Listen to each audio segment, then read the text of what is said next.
Puyawa nga pagpadayag sa Ginoo.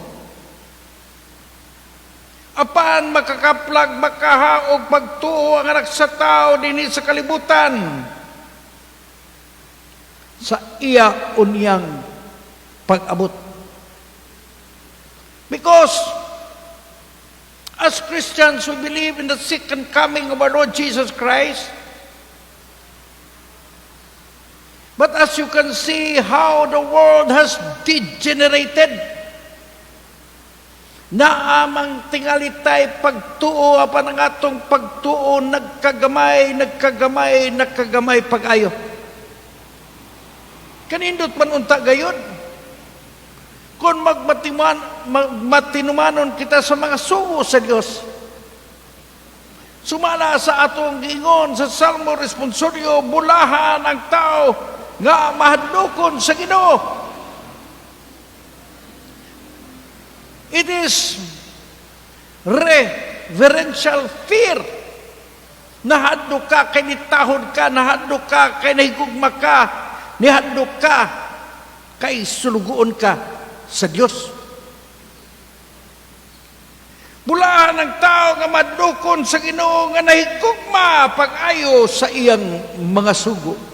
Sumpay din na. Madlokon ka sa Ginoo, may gugmaon ka sa iyang mga sugo. Ang iyang kaliwat may imong gamhanan, ibabaw sa yuta. God is going to favor the righteous. Sumapa sa Ebanghelyo nga atong ibasa karon. Magdali. Dili sa maglangan sa pagtabang kanila. Sultihan ko kamo nga maghukom sa dapig kanila. Og dalion niya pagbuhat kini. We celebrate today the feast of Saint Josaphat. He is a bishop and he is a martyr, died for the faith. Grabe ang iyang paghigugma sa Diyos o ang iyang paghigugma sa simbahan. Naningkamot siya magkahiusa ang tanan. During that time, there was division of the church. Even until now, there is division between the Roman Catholic Church and the Greek Orthodox Church. O daghan kayo ang nakabig ni Saint Josaphat, balik sa simbahan sa Roma. Daghan sang nangasuko niya kung sa kaadlaw ni Ana.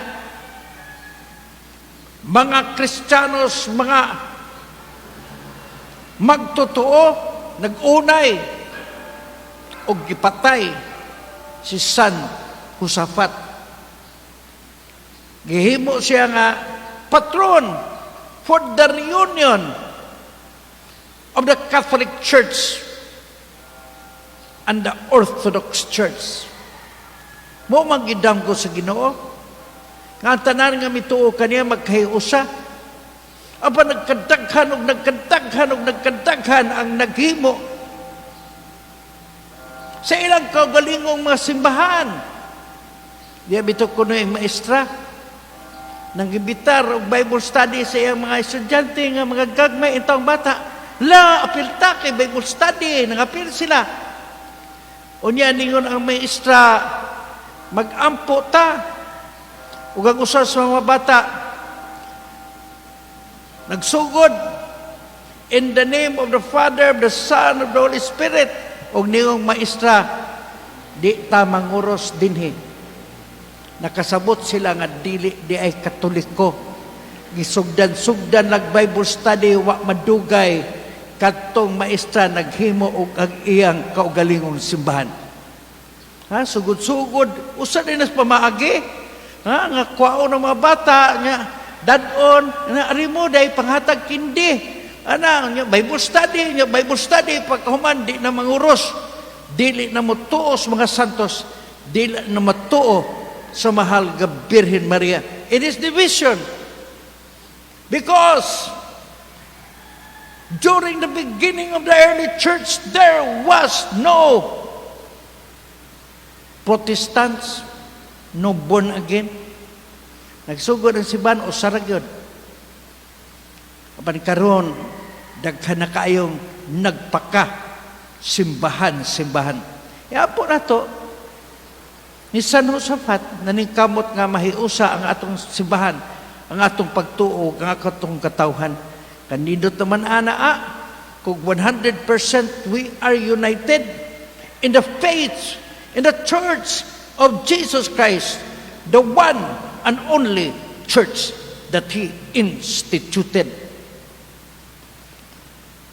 Sa ngalan sa Anak, sa Espiritu Santo. Amen. Kita ang tanan ng